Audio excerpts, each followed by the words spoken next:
గుంటూరులోని సౌమ్య నర్సింగ్ కాలేజ్పై విద్యార్థుల తల్లిదండ్రులు ఆరోపణలు చేస్తున్నారు.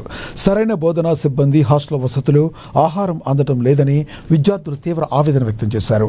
ఫీజులు, హాస్టల్ పేరుతో భారీగా వసూలు చేస్తున్నారని కాలేజీ యాజమాన్యంపై తీవ్ర ఆరోపణలు చేశారు. రాత్రింబవళ్లు డ్యూటీలు వేస్తూ ఆ డ్యూటీకి సంబంధించిన డబ్బులను కూడా యాజమాన్యం తీసుకుంటుందని విద్యార్థులు ఆరోపించారు. అధికారులకు పలుమార్లు ఫిర్యాదు చేసినా స్పందన రావడం లేదని చెబుతూ విద్యార్థులు తమ నిరసన చేపట్టారు. నిరసన సమయంలో విద్యార్థిని అస్వస్థతకు గురి కావడంతో తోటి విద్యార్థులు, విద్యార్థి సంఘాల నాయకులు ఆమెకు అండగా నిలిచారు. తమను వేరే కాలేజీలకు మార్చాలని 32 మంది విద్యార్థులు డిమాండ్ చేస్తున్నారు.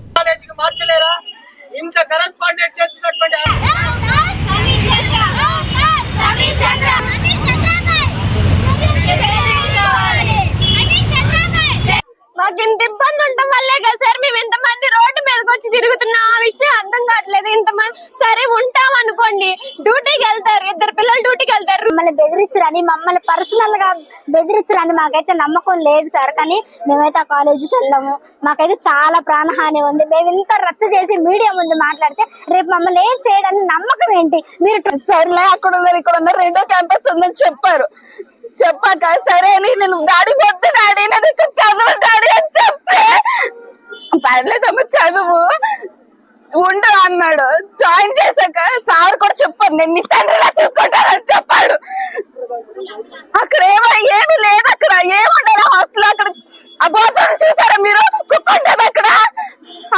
ఏమైనా తాగి సూసైడ్ చేసుకుంటారే తప్ప ఆ కాలేజ్ మాకొద్దు, ఆ కరెస్పాండెంట్ మాకొద్దు అనేటటువంటి మాటని ఈరోజు తల్లిదండ్రులతో పాటు విద్యార్థులు కూడా చెప్తా ఉన్నారు. ఇదైతే పూర్తి స్థాయిలో భయం, ఆందోళనలో బిక్కుమని విద్యార్థులందరూ కూడా ఆందోళనలో ఉన్నటువంటి పరిస్థితి. రాష్ట్ర ప్రభుత్వం, విద్యాశాఖ మంత్రి ఇప్పటికైనా వీళ్ళ యొక్క తీరును కాలేజీ తీసేయాలి అంటే ఈ 33 జీవితాలు నాశనం అయిపోతున్నాయి. అలా అని మళ్ళీ తీసుకెళ్లి ఆడి చేతిలోనే పెడితే ఈ పిల్లల జీవితాలు మా చేతులారా మేము తీసుకెళ్లి వాళ్ళని నరకంలో తోసినట్టే. అటు తీసుకోలేము, ఇటు అని ఎలాగో తీసుకోలేము. ఏం చేయాలో చచ్చిపోయిన పిల్లల కోసమని ఏడుతున్నాం. ఇప్పుడు బతికున్న పిల్లల కోసం ఏడవలసి వస్తుంది. మమ్మల్ని ఎంత నమ్మించాడంటే BSc నర్సింగ్ కి